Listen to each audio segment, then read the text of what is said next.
This is Valley News Live at noon.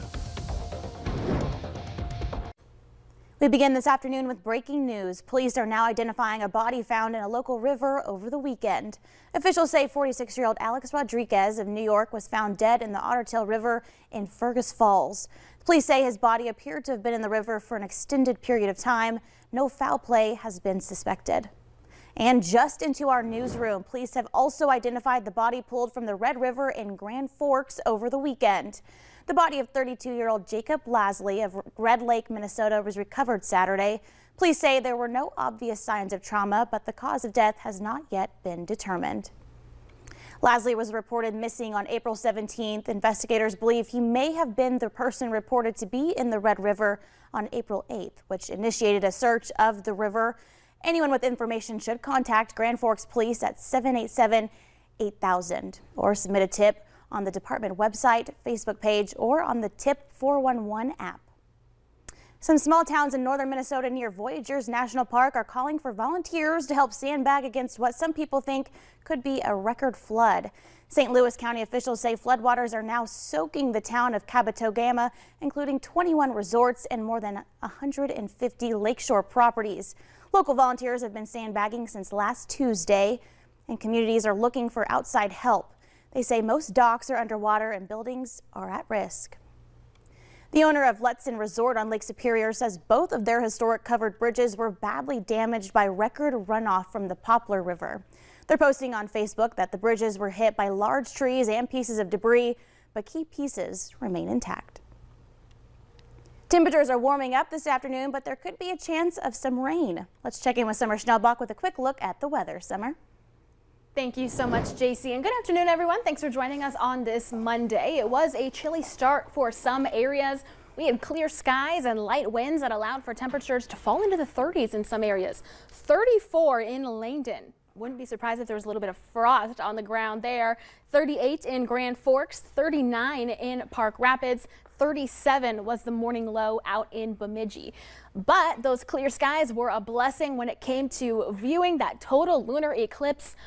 Amazing lunar eclipse evolution. What an awesome shot. Thank you so much to Anuj for submitting that to our website. And we have a whole gallery of photos that you can find on our website of viewer photos that were submitted to us. Go ahead and check those out.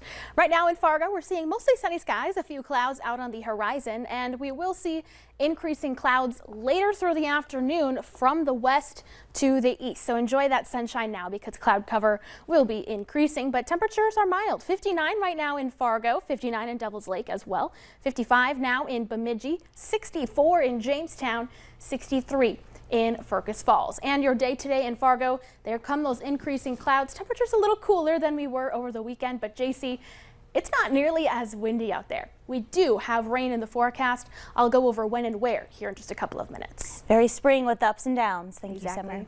Lakes and rivers in Minnesota are on the rise, and flooding is happening in many areas in the state, including the North Shore along the Minnesota River and even parts of the Mississippi.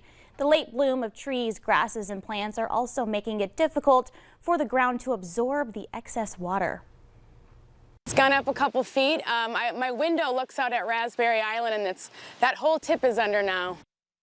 Upcoming rain could cause levels to rise even more. One positive, though, vegetation is blooming right now, which will help lessen the impact. We're learning new details about the deadly mass shooting over the weekend at a supermarket in western New York that left 10 people dead and 3 others injured. As investigators combed through evidence today, officials say the suspected gunman in this weekend's mass shooting at a Buffalo supermarket had plans to continue his deadly rampage. Not for the quick response of the Buffalo Police Department, he certainly would have killed more people in this immediate area. New York State officials say the teenager threatened a shooting at his high school last year, but was released following a mental health evaluation. The suspect is on suicide watch and is being held without bail. His next court appearance is on Thursday. Police in southern Minnesota say parishioners showed exceptional heroism when they hogtied and detained a suspect after a deadly shooting on Sunday. The Orange County Sheriff's Department says 30 to 40 people were gathered for lunch when gunfire erupted. The suspect is an Asian man in his 60s, not believed to live in the area. The 6 victims who were shot were also Asian and ranged from 66 years old to 92 years old. 1 person was killed. The FBI and ATF are now investigating. 2 people have died and 3 others have been injured in a shooting in a flea market near Houston, Texas.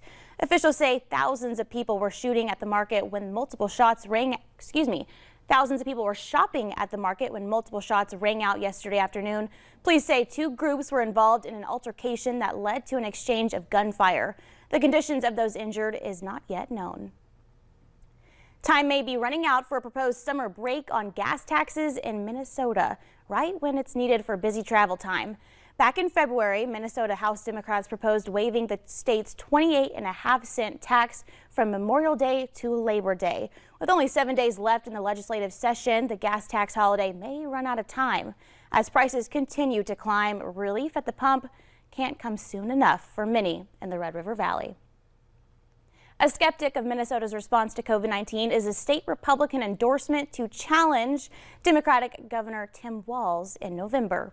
Dr. Scott Jensen went over the top of the 9th ballot with 65% of the vote. The GOP chairman does not expect Jensen to face a serious challenge in the August 9th primary. Coming up at noon, as baby aisles remain nearly empty, lawmakers are trying to find ways to get baby formula back in stock.